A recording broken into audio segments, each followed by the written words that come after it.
Bonjour tout le monde, alors bienvenue sur la deuxième vidéo de ma trilogie sur le pain au levain. Nous allons attaquer aujourd'hui la fabrication du levain à partir de ce petit sachet de levain déshydraté. Donc je vous invite à regarder ma première vidéo si vous avez plus de questions au sujet de ce qui se trouve dans ce petit sachet parce que j'en avais parlé en grand détail. Avant de mélanger ça, il faut s'assurer d'avoir une eau de bonne qualité, c'est-à-dire une eau qui ne contient rien qui puisse avoir un effet bactéricide. La qualité de l'eau est primordiale.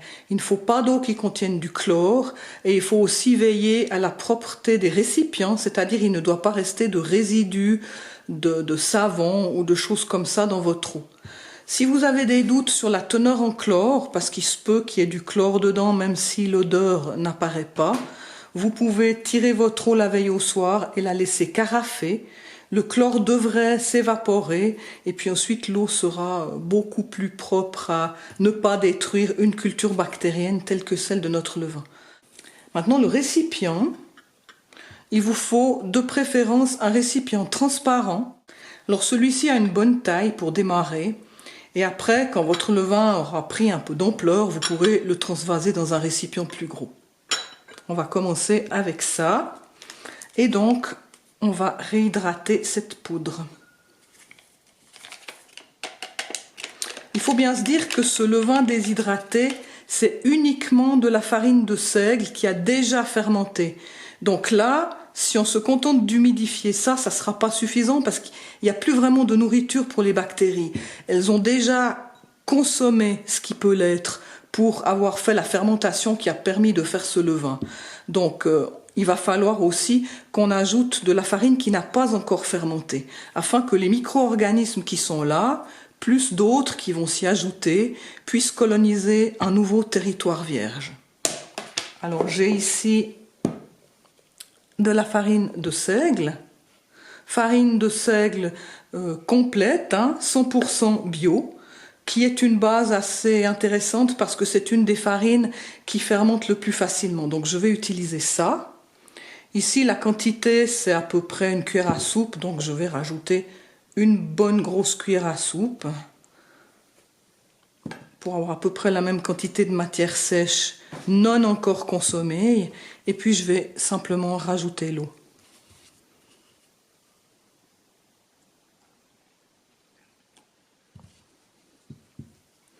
Voilà, on brasse bien jusqu'à ce qu'il n'y ait plus de grumeaux. Ah ben, il en va pas mal, hein. Je vais toujours un petit peu au pif, moi, quand je fais mes levains. Je regarde pas les milligrammes. Ce qui m'intéresse, c'est surtout d'avoir un certain volume de levain pour pouvoir faire mon pain. Je vous expliquerai tout ça quand on aura véritablement réussi à bâtir ce levain. Parce que pour le moment, il n'existe pas encore. Il est en devenir. Quelle consistance il faut obtenir? Eh bien, une consistance qui soit un peu celle d'une crème épaisse, je dirais. Il faut quand même que ce soit pas trop liquide. Parce que ce qui nous intéresse, c'est de voir à quel moment il y a une fermentation qui va s'amorcer.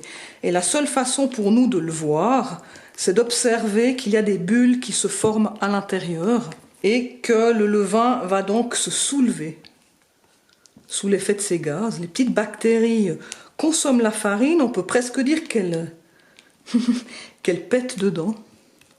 Et c'est ça qui va soulever la masse. Oui, c'est toujours bien épais.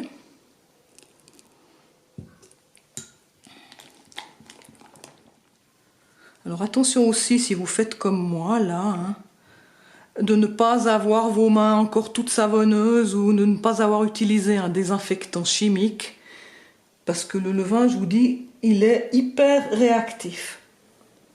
Donc voilà. Alors notre levain est maintenant constitué. Il va falloir l'entreposer dans un endroit où il règne une température la plus stable possible et dans l'idéal d'un petit peu plus de 25 degrés, ce qui n'est pas toujours facile à obtenir, surtout là où j'habite. La maison n'est pas très bien isolée, il y a des variations thermiques assez importantes, donc je vais devoir le mettre probablement à proximité d'un radiateur. Je ferme le couvercle pour éviter qu'il se dessèche en surface ou qu'il soit contaminé par des poussières qui tombent dessus. Mais sinon, c'est pas très grave si vous l'avez juste mis dans un sac en plastique, ça va très bien. L'idée, c'est surtout d'éviter un croûtage en surface. Et ensuite, on va laisser s'écouler 24 heures ou 48 heures, pendant lesquelles on pourra observer sur les bords du récipient s'il y a un bullage et une élévation de la masse qui trahirait un début de fermentation. Et dès qu'on observe ce phénomène, on va pouvoir réalimenter notre levain en farine fraîche afin que les bactéries qui vont se développer à toute vitesse puissent continuer de coloniser la masse et de multiplier notre levain jusqu'à ce qu'il mature suffisamment, jusqu'à ce qu'il y ait suffisamment de bactéries pour qu'il devienne utilisable pour la fabrication d'un pain. Donc c'est pas un processus qui se fait tout de suite, il faut un certain nombre de jours et je dirais, il faut vraiment compter une bonne semaine. 24 heures se sont écoulées, nous sommes le 2e jour et mon levain n'a encore montré aucun signe d'activité. Je vous mets juste une jolie photo de pain pour vous faire saliver. Alors nous sommes aujourd'hui le 3e jour de vie de ce levain. Hier, il n'a pas montré de signe d'activité, il était au calme plat. Et donc je l'ai mis dans une source de chaleur pendant la nuit en espérant qu'il se passe quelque chose dans les 24 heures qui ont suivi. Et comme vous pouvez le voir, il s'est mis à buller. Il a monté un petit peu, on voit la ligne de montée maximale sur le pot. Et là, apparemment, il est en train de dégazer et de s'effondrer. Donc, il a commencé sa vie de levain. Il y a eu un développement bactérien. Je vais essayer d'obtenir une vision un peu plus rapprochée. Alors, voici une vision rapprochée de la masse, où vous pouvez très distinctement voir le bullage. Donc c'est la trace des gaz que les bactéries ont produites alors qu'elles ont colonisé cette farine, qu'elles l'ont consommée, ce qui a fait que ça a soulevé la masse jusqu'à ce niveau-là. Maintenant, elle est en train de s'affaisser tout simplement parce qu'il n'y a plus assez d'amidon pour être consommé par ces levures. Et si je veux que la fermentation continue et donc que l'expansion des bactéries continue, il va falloir que je réalimente ce levain. C'est pour ça qu'il faut continuellement lui redonner de la farine afin de pouvoir continuer à cultiver ces bactéries. Parce qu'en fait, c'est vraiment ça qu'on fait. On cultive des bactéries. Alors à ce stade, on en est probablement plutôt à la fermentation lactique, c'est-à-dire que les bactéries qui sont en train de se développer sont des lactobacilles.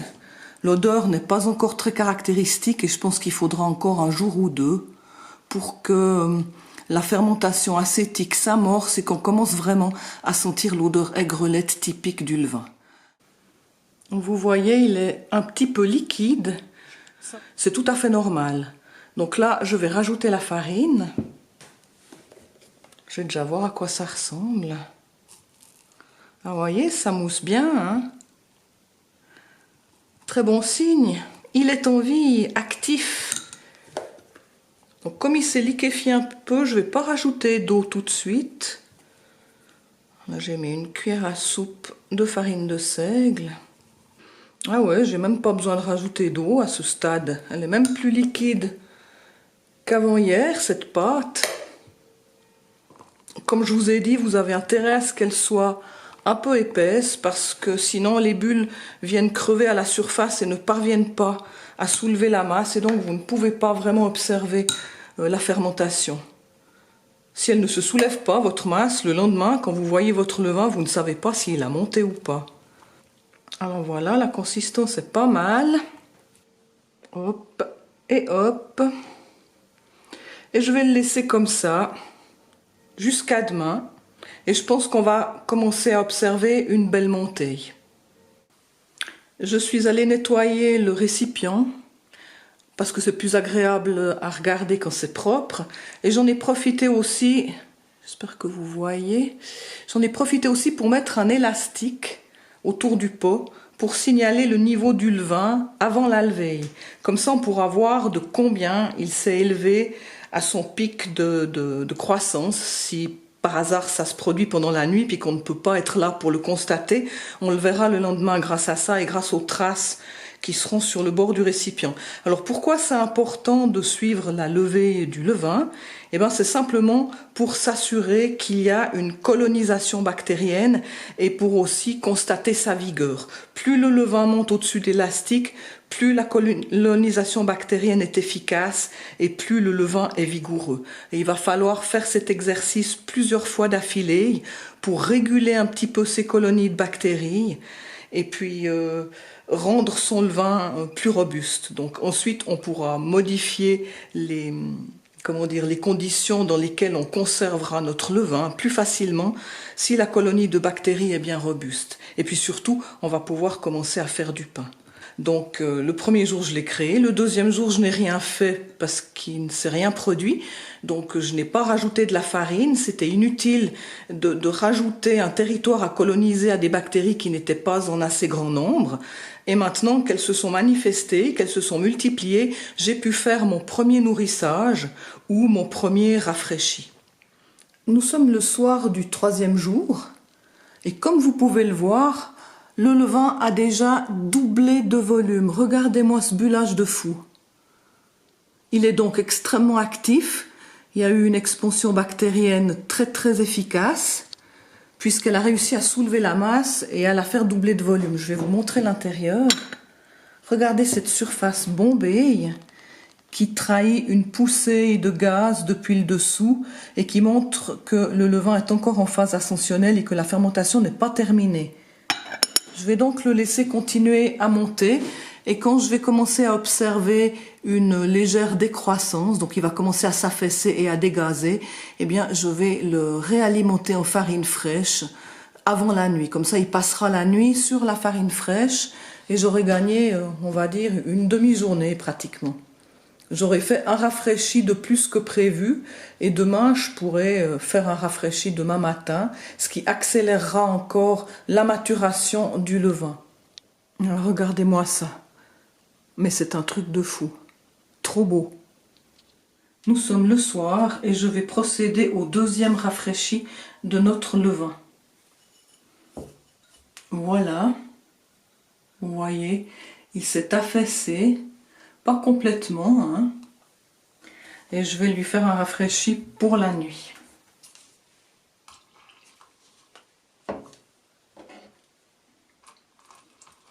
Regardez-moi ça. C'est vraiment de la mousse au chocolat. Alors je vais bien brasser, ce qui va me permettre d'aérer cette masse. Et puis je vais simplement rajouter un peu de farine de seigle.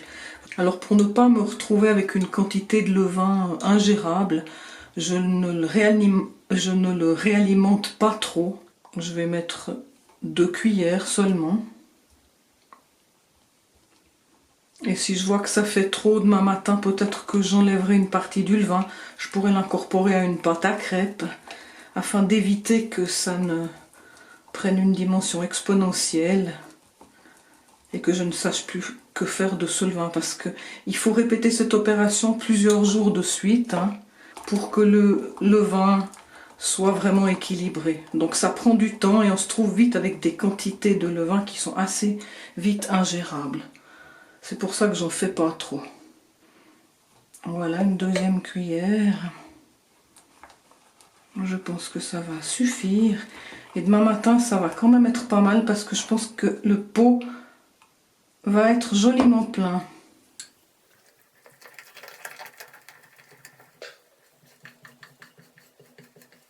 Alors voilà mon levain rafraîchi, son rafraîchi du soir, sur lequel il va passer la nuit.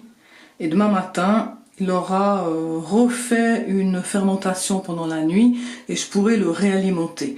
Donc apparemment mon levain est assez vigoureux pour que je puisse procéder à 2 rafraîchis, un le soir et un le matin, ce qui va beaucoup accélérer sa consolidation, de sorte que d'ici un jour ou 2, je pense qu'il sera déjà prêt pour panifier.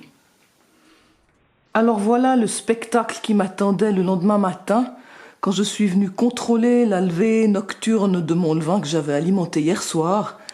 Il a bien profité toute la nuit, hein. Il a plus que doublé de volume, il a triplé carrément. Il s'est même évadé de son pot. Donc il est temps que je le transvase. J'ai retrouvé mon grand pot, ça va bien.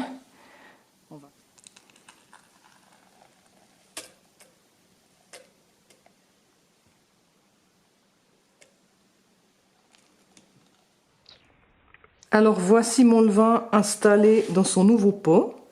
Je viens de le rafraîchir, donc il va passer toute la journée sur cette alimentation de farine que je viens de lui donner. Et puis ce soir, je procéderai de nouveau à un rafraîchi et ainsi de suite, une fois le matin, une fois le soir, jusqu'à ce que j'estimerai qu'il est fonctionnel. Alors on estime qu'il est fonctionnel quand il devient régulier, qu'il a une levée prévisible, très puissante, c'est déjà pratiquement le cas. Et aussi, surtout, je dirais, quand on sent l'odeur du levain, cette espèce de petite odeur aigrelette qui nous montre que le microcosme bactérien qui est à l'intérieur du levain est devenu stable et a trouvé son équilibre. Il s'est écoulé à peine plus de 4 heures et regardez-moi ce bullage. Il a déjà doublé de volume. Voici une vision rapprochée où on voit vraiment très bien les bulles qui sont réparties uniformément dans toute la masse. Je pense qu'il arrive à son pic de levée parce que sa belle surface bombée commence à s'aplanir un peu et que les premières bulles commencent à crever la surface. Donc il va tout doucement amorcer sa redescente, mais je ne vais pas faire de rafraîchi avant ce soir. Pendant ce temps-là, il va se corser un petit peu parce que quand il retombe, c'est là qu'il prend toute sa saveur, c'est là que l'odeur s'intensifie. Alors mon levain est en train d'atteindre gentiment sa maturité.